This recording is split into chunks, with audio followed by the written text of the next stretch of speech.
The execution order didn't come with a speech, just a slight flick of Commander Tall's wrist. Two Kalen guards raised their pulse rifles, aiming squarely at Valia's newly repaired spine.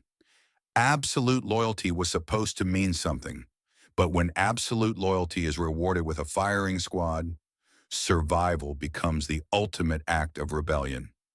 She didn't freeze. Beside her, Jackson Vance's hand was already a blur reaching for his hip. A paralyzed super soldier and a rogue human were about to shoot their way out of a one-way homecoming. 3 weeks earlier, she was just another piece of debris. Xylo 9 was a graveyard of shattered rock and burning atmosphere. Valia lay in the dirt, staring at the sky as the Kalen Vanguard fleet broke orbit. The pale blue thruster trails carved clean, precise lines across the smoke. They were leaving her. Her neural pathways were severed at the cervical column. The heat of the scorched earth baked her armor to her skin, but she couldn't feel her legs. She couldn't feel anything below her neck. She was a defective asset. Left for dead by an empire of perfection, she found a second chance in the hands of a cynical scavenger. Jackson didn't look like salvation. He was coated in ash, his rebreather hissing a ragged, uneven rhythm as he stepped into her restricted field of vision. He didn't ask questions. He didn't offer pity. He just ran a scanner over her useless limbs, grunted at the flashing red diagnostics, and strapped her to a makeshift hover sled. The cargo hold of the Crimson Nomad smelled of old engine grease and metallic dust. Jackson hauled her onto a cold steel table and hooked her into a biostasis mesh. The conductive needles bit deep into her neck.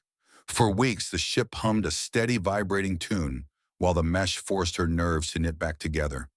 Truth is, the recovery was brutal. Agony became her only companion, sharp and unyielding, with every artificial pulse of electricity. Jackson sat nearby, recalibrating the voltage, wiping the cold sweat from her forehead with a stained rag. He wasn't gentle, he just didn't stop. Valia watched him work, her mind struggling to reconcile Kalen doctrine with the reality of this human. Her people demanded immediate perfection. This human just demanded she try to move her fingers. Eventually, the fingers twitched. Then a hand closed into a fist. Then she stood. Her first steps were heavy, clumsy things. The burn in her legs was excruciating, but she was walking. And the moment she could stand without his shoulder to lean on, the old programming kicked back in. She formally requested a drop-off at the nearest Vanguard outpost. Jackson just stared at her, jaw tight, before punching the coordinates into the nav computer. He didn't argue. The docking sequence with the Kalen warship felt wrong from the start. The heavy vibration of the airlock doors opening sent a harsh ache up her mended spine. Jackson stood a half-step behind her. Valia stepped through, forcing her posture into the rigid, flawless stance of a Vanguard elite. She had survived. She had returned to serve. Commander Tal looked her up and down. His cold eyes caught the crude human stitchwork on her armor, the microscopic drag in her left leg. He didn't see a survivor who had fought her way back from nothing. He saw a contagion. Sura compromised, Tal said, his voice entirely flat. Defective.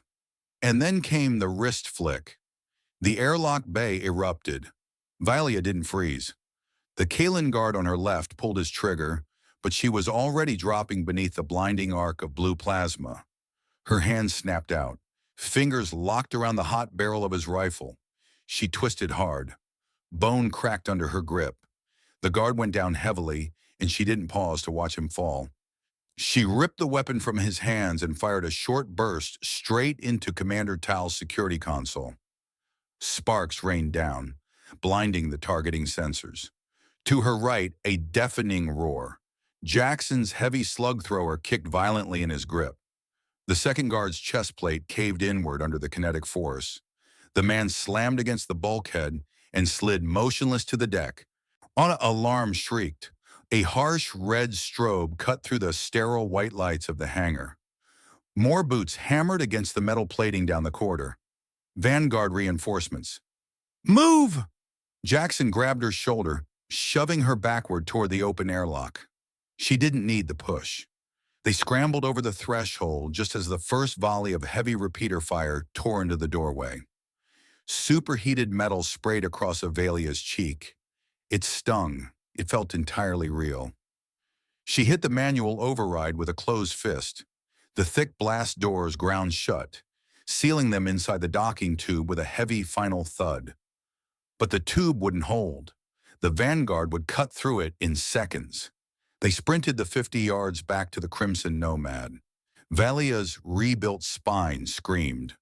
The artificial nerves flared, sending a jagged spike of white-hot pain down her left leg. She stumbled. Jackson caught her by the webbing of her tactical vest, hauling her the rest of the way up the ship's ramp. "Get to the cockpit," he yelled, slapping the ramp controls.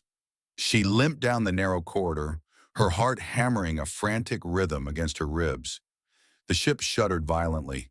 A concussive blast outside meant the Vanguard had brought heavy ordnance into the bay. The docking clamps groaned under the strain.